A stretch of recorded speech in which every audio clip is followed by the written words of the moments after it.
Hey, what's up everybody? It's Lids, and we're back for some more Gwent, and today we're playing more of the Patience is a Virtue seasonal event, which is an alternate game mode in which at the start of our turn, every card in our hand will get randomly changed into a card that costs 1 provision more. Today we're going to use a deck with some of the new Scoia'Tael legendary cards, so let's go give it a look. So today we'll be using a Scoia'Tael Guerilla Tactics deck built around the 2 new Scoia'Tael legendary cards. Those being Saskia Commander, who, if we have a bunch of different types of cards in our deck, every 3 turns will summon a random bronze Scoia'Tael unit onto the board if we don't already have a unit of that type out there. So for example, if we don't have any Dryads out there yet, then we might summon a bronze Dryad, or maybe a bronze Elf, or bronze Dwarf, so on and so forth. So Saskia works really well in this event because we can benefit from the cards in our deck which do not change, unlike the cards in our hand. So we want to get her down as early as possible to give her as much time to summon those units as we can.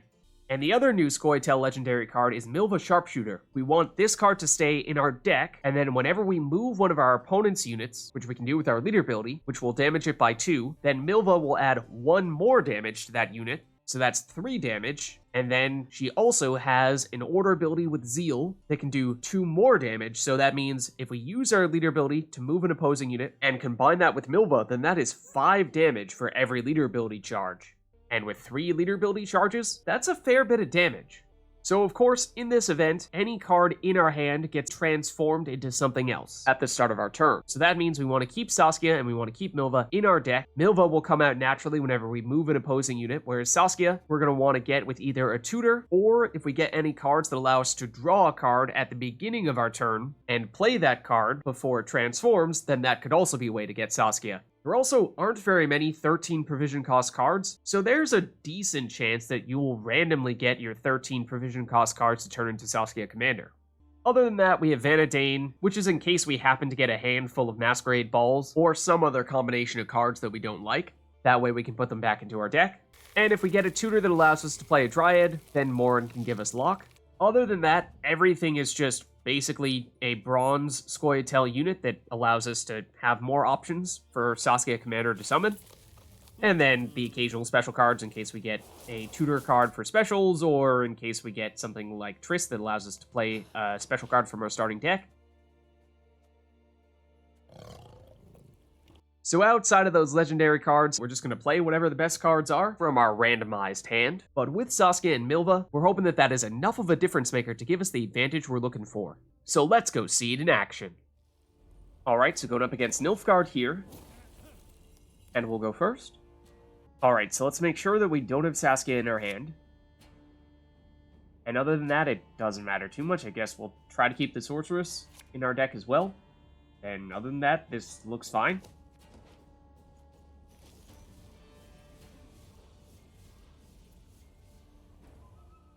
Okay, and we may even be able to get Saskia out here using Roderick, so I think we give that a shot. Yes, we do. Let's do it. Okay, we'll get a Dwarven Mercenary out there. That's 7 points, that's pretty sweet. It's 11 points turn 1 from Saskia. She'll continue to summon more units out here soon. And their Enslave is 6. Okay, so they can't take this Dwarven Mercenary, at least not without damaging it first. Okay, they'll go with the Beast, which will get boosted a bit here.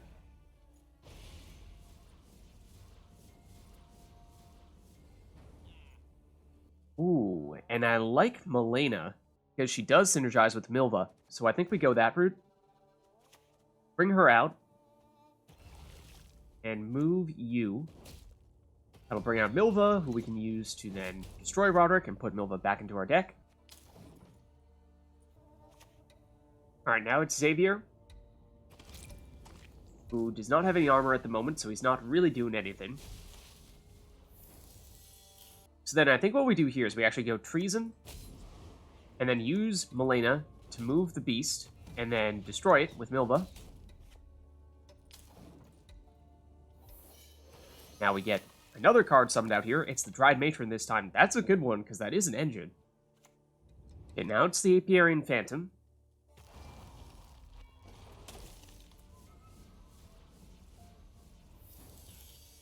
And now, it isn't actually going to poison it, but the Apiarian Phantom is a decent card, so maybe we get another copy of that by using Cadaverine on it. And it does give the Dryad Matron someone to boost. by doing that. Okay, it's Garrison, making that a very big card now. Which means, well, we have some interesting options here. We could Scorch it. We could use Vilgefortz to get rid of it. I think Scorch is pretty much the perfect answer here, though. So I think we probably go that route. And then we might even want to use our stratagem here because there's a non-zero chance this might be our last turn.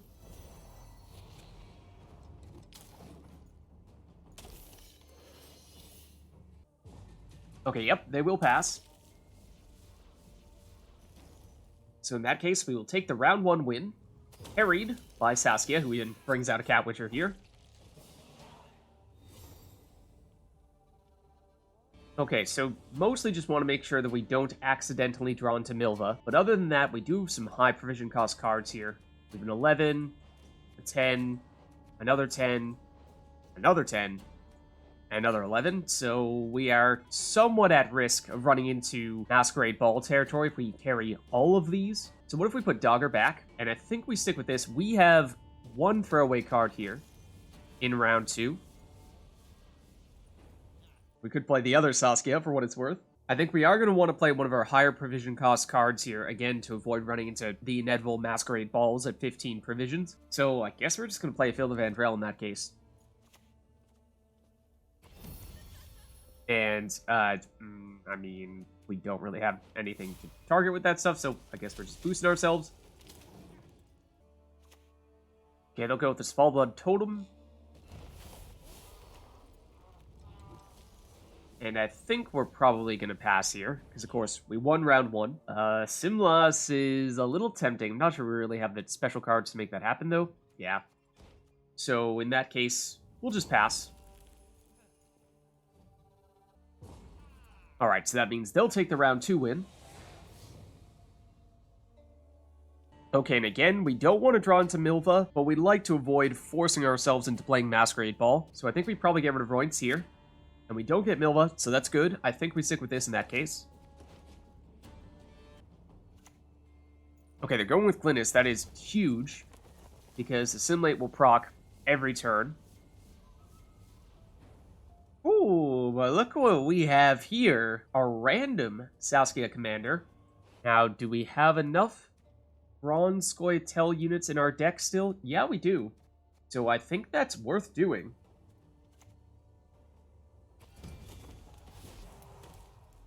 But my question is, do we deliberately use a couple of leader ability charges here to try to get rid of Glynis? Because otherwise she's going to become ginormous. And I think that might be worth doing. That'll bring out Milva. Now we need to do it one more time if we actually want to be able to destroy Glynis. So we could have potentially waited one more turn and used our damaging order here, but by then Glynis could have procced Assimilate once, or possibly even twice, and then it would have gotten pretty darn difficult to take her out. Alright, they're going with Morlise, and that will be enough to destroy that bronze unit we'd brought in. Okay, and I think we may just be playing Jenga here purely for the points. Obviously, don't have the Bloodthirst one, so we're not getting the lock, not that it matters against you.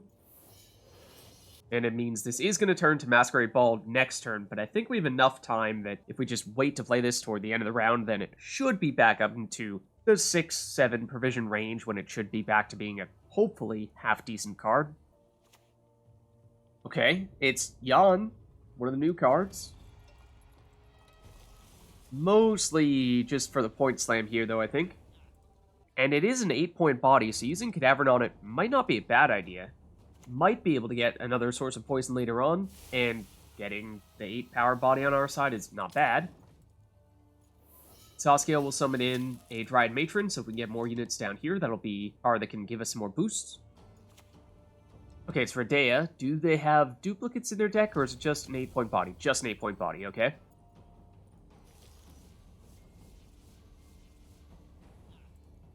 Okay, and I'm not loving our options here, but I guess we'll go Ceres.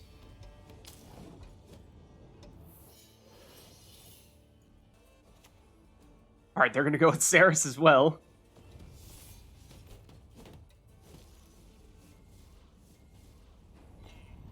Okay, and we could use Ivar to switch power with one of their units. They have a couple of 8s, so that's not a bad idea. So yeah, I think we do that. Let's do it with Radea, in case we happen to get another source of poison to get rid of Jan.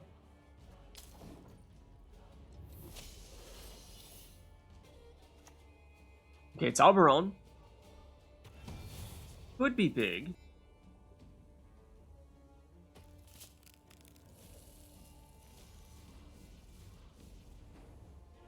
Interesting options here. We do have Unseen Elder, which I think could be worth using. And we'll give Bleed to take your pick, not the Drummond's Queen's Guard.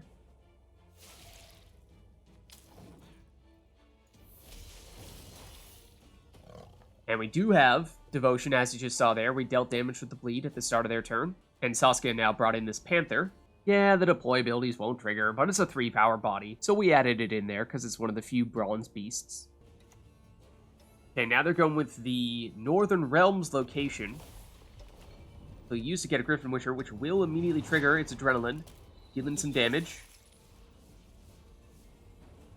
Okay, let's see. The highest unit out here is Arivar. Okay, so let's not do that. We could go Masquerade Ball with the hopes of getting another Aristocrat later on to get another source of poison to take out Jan. That's speculative. Of course, we happen to have Aristocrat in our hand, but it's not like we're able to play this and this in the same turn. Tell you what, nothing else is all that inspiring, so I think we go for it. Okay, it's Mad Kian.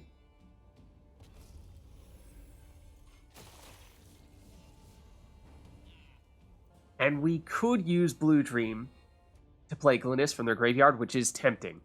It's not a lot of time to boost her up, but that may still be worth doing. Though Vernos Heal is also worth a lot. No, actually, what we do is Blue Dream, Roderick. Oh, he's an aristocrat, yes, but he's a disloyal aristocrat, so it doesn't count. I forgot. They changed that a little while ago. So, okay, we'll go with Dogger. I mean, I'm not really sure we're going to have the time for him to get boosted up. Also, should have put him on the other side of the Dryad Matron, get a little bit more boostaging happening there. But yeah, I was looking for another aristocrat to proc Masquerade Ball to take out Jan. And we do have some damage coming from all the bleed with Unseen Elder, so there is a bit of a synergy here with Dogger. Except they're going to steal him. Okay, I mean, don't think they have a ton of damage outside of that Black Rayla they just got. So it shouldn't be too bad. And I think before it turns into a scenario, let's play Chapter Wizards here. And we will get... Best we go with the Enchantress. And give somebody Vitality. And then let's use our lead ability to move Black Rayla out of that melee row. It'll get Milva down here. We can use that to destroy Black Rayla. So that means they no longer have that setup for Dogger. So that means it comes down to our last cards here. With a 25-point lead, I'm feeling pretty good. Ivo will turn into a 10 provision card, which should be decent for our last play. And they're just going to forfeit. So we'll take the win. They just couldn't handle the double Saskia. Alright, so going up against Nilfgaard here. And we'll go first. Okay, so we want to make sure that we don't have Saskia Commander or Milva in our hand, and we don't have either of them, so that's good. Let's get rid of one of these Panthers, just so we make sure we have at least one beast in our deck. So let's stick with this.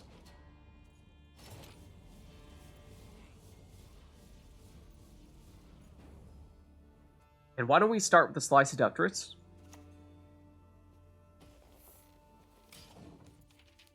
And that Enslave is Enslave 6. Okay, it's a prize-winning cow. We can definitely destroy it if we'd like.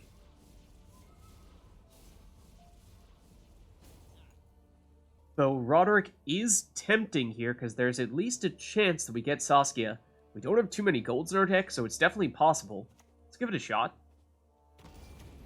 And there she is. Perfect. Let's do it. Okay, and then why don't we use a leader ability charge here? We'll actually use it on Roach. That'll take Roach out. But then we can destroy the prize-winning cow with Milva, or order ability.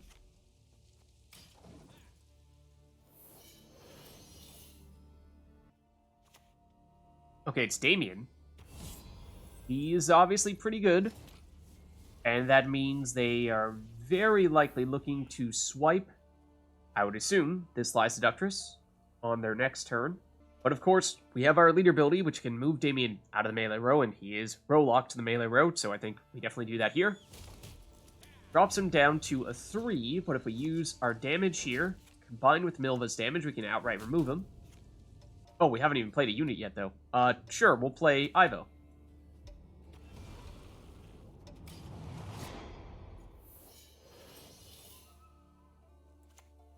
Okay, it's Sienna. That's another very big card.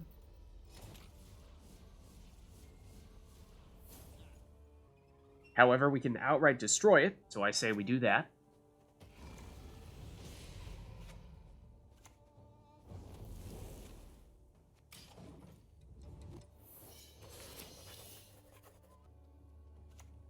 Okay, now it's Scoia'Tael, and admittedly, we do have a lot more cards than they do, so that is a very good play. Hoping we don't lose Saskia, okay. Fortunately, we don't. And I think what we do here is we move Scoia'Tael out of the melee row using our last leader ability charge, and then we use Henrietta to take their leader ability. Now, it's not going to be very good because we don't have any tactics in our starting deck, but it's better than nothing. So let's do it. It will bring Milva out, and she's not going to have anything to destroy here, so we might just leave her. Oh, it's Enslave 3? Really? Ooh, yikes, okay. Okay, they are going to seize Ivo. And then use Anna Henrietta, okay. To take their leader ability back. That's clever. But now I think we use Damien. And for him, we're going to need to use Crystal Skull. Otherwise, he's just going to immediately get stolen with Enslave. And that's obviously no good. Oh, admittedly, though, we should have gone Dandelion into Damien.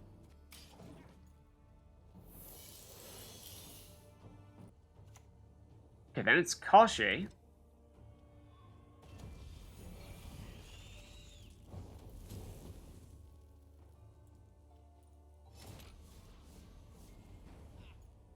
Okay, so now I think we use Enslave on Anna Henrietta. Not a huge play, but again, with Enslave 3, it's not much better we're going to be able to do, so we'll reactivate that leader ability. Then I suppose we take Gerhardt here. And we may just want to use him immediately, because this might be the last turn that we take. Let's go Pact.